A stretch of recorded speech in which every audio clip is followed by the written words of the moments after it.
Që të kesh paqe në shtëpi, duhet fillimisht të kesh paqe në lagje. Sot dua të pyes qytetarët, sa të sigurt ndihen ata në lagjen ku banojnë? Sa të sigurt ndihesh në lagjen ku banon? Sa e sigurt ndihesh? Sa sigurt ndihem unë në lagjen ku banoj? Në lagjen ku jeton, ku banon. Për shembull, si nga patrullimi i policisë, ose për shembull mund të tregosh një rast nëse ka pasur vjedhje, ndriçimi, çdo gjë. I lutem vetëm të më thoni se cili stacion jeni. Kanal në YouTube Elisa Kocaqi, gazetare e pavarur.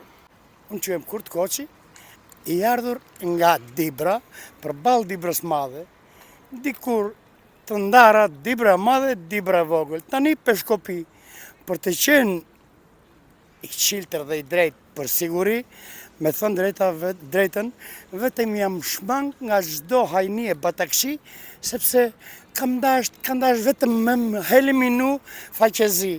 Nuk jam as dragaxhi, as hajdut, as njeri që përgojoj, as paragjikoj dot njeri, mirë po kemi, edhe në veri pranoj, kemi një super fuqi që është Zoti i Pereni.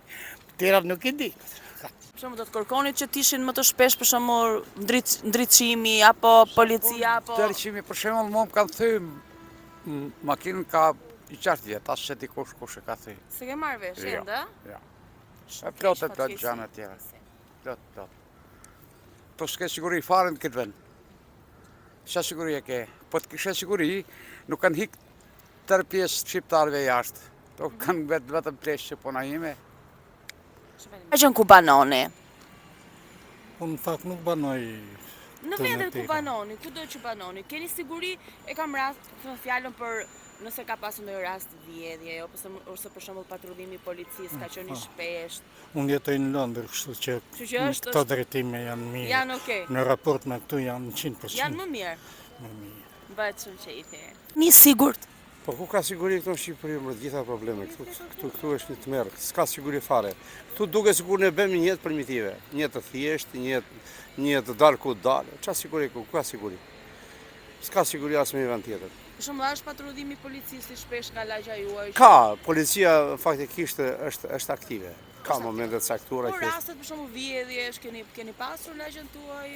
Po raste të ndryshme, do të thonë flas vjedhje, flas edhe për ndonjë për shembull si rasti djeshëm, që besoj se të gjithëve na ka terrorizuar një farë. Jo, nuk na ka terrorizuar ajo sepse shiko, çdo njeri mund të ketë një breng, një helm, një dhimbje të madhe në shpirt dhe hakmerrat, në momente caktuara dhe hakmerrat. Edhe kështu si është ka ta nisur shoqëria shqiptare, këto janë probleme të vështira për të zgjidhur.